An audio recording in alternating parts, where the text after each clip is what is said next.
Good morning. My name is Leanne from Misty Mount Homestead, and today we'll be making the filling for a chickpea egg salad sandwich type with chickpeas. So it's very delicious, very easy to prepare. So what I did is we can our own chickpeas here. Is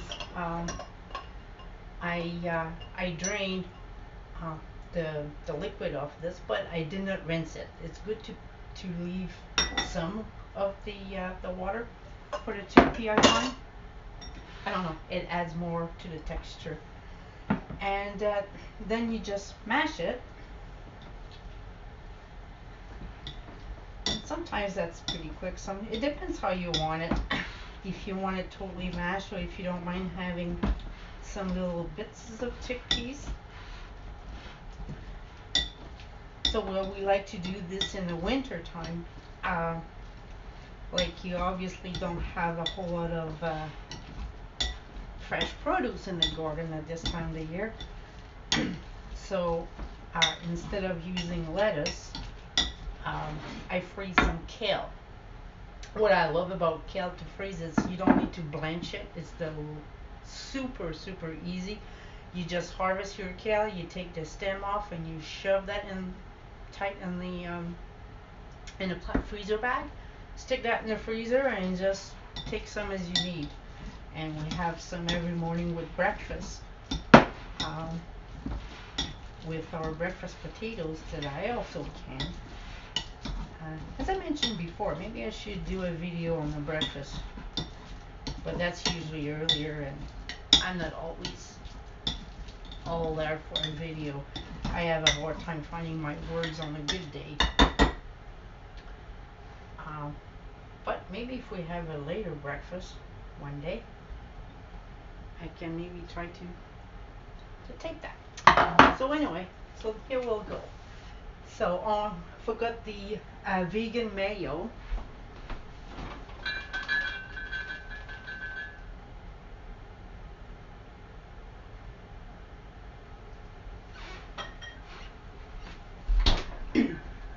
Sorry about that. This is the a vegan mayo base with a cashew base. I actually did a video recently on that. I'll put the link below. It's substitute for mayo, Greek yogurt, what else? Sour cream. It does not matter. I just used all that. So we'll put maybe 3 tablespoons.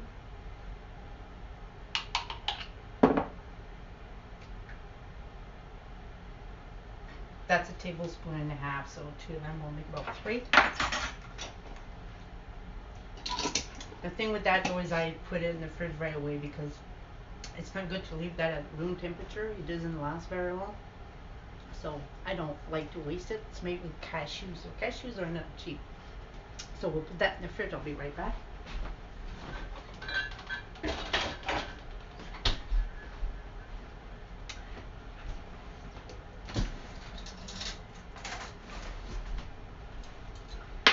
So I will just mix this. Okay, so what we like to do with this is we like to put a teaspoon of mustard.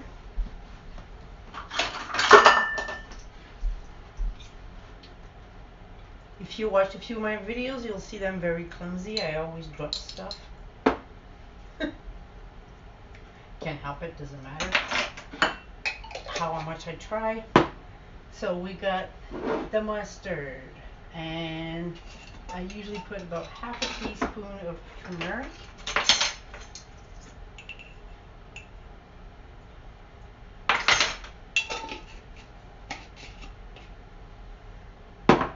And usually I put some green onions, but obviously I don't have green onions, so what I'm going to do is I'm just going to put, I like to see some green in it.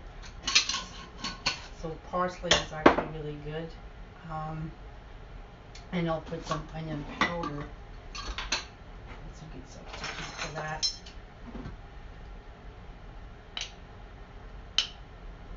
About a teaspoon. And same with the garlic powder, about a teaspoon.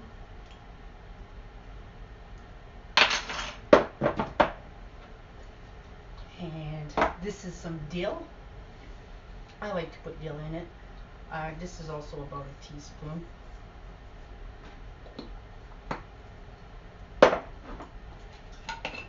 And celery salt. I find that it works better when you keep that with, they sell these plastic rings on Amazon, because then anything that you store salt in it, it goes, it rusts the rings very quickly, I find. So, and since I've been using this for all my salt, it works way better. Alright, so we like to put about a tablespoon of nutritional yeast. And this is like when you do the vegan diet, it's very important that you add vitamin, I think it's B6 or B12, or maybe both. I really do like this brand here. Some of the nutritional yeast are not equal as others. A lot of them are just like nutritional yeast. They don't have added vitamins in it, which is fine if you eat a lot of milk, milk and dairy and meats and stuff. But we don't here. We eat eggs, our own eggs, chicken eggs that we have, but that's about it. We a little bit of fish, but we do not eat red meat. Or it's very rare. Or on occasion, you like to have the cheat and have a cheeseburger at the chip truck or at the pizza place, having a piece of pizza. But that's in the summertime, and it's once in a blue moon. That's fine.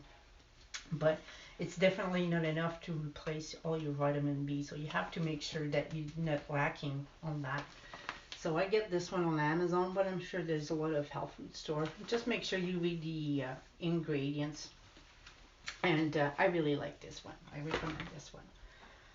Okay, and now we're going to put a little bit of salt and pepper.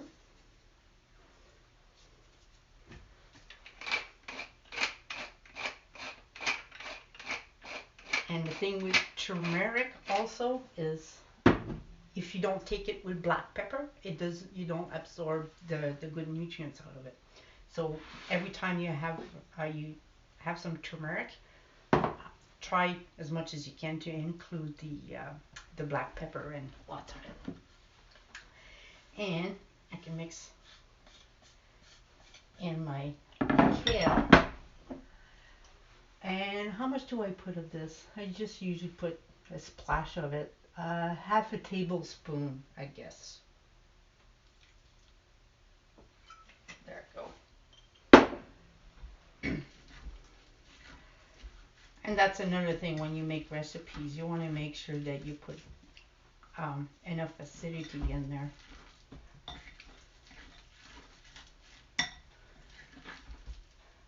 You have to balance the pH on your meal. That helps a lot.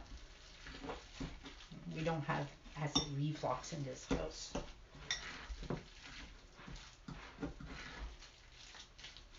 So, and that's about it. Oh yes, I forgot the sunflower seeds. Have a little chunky to it. I don't know, maybe a quarter of a cup or so. And you mix that in too.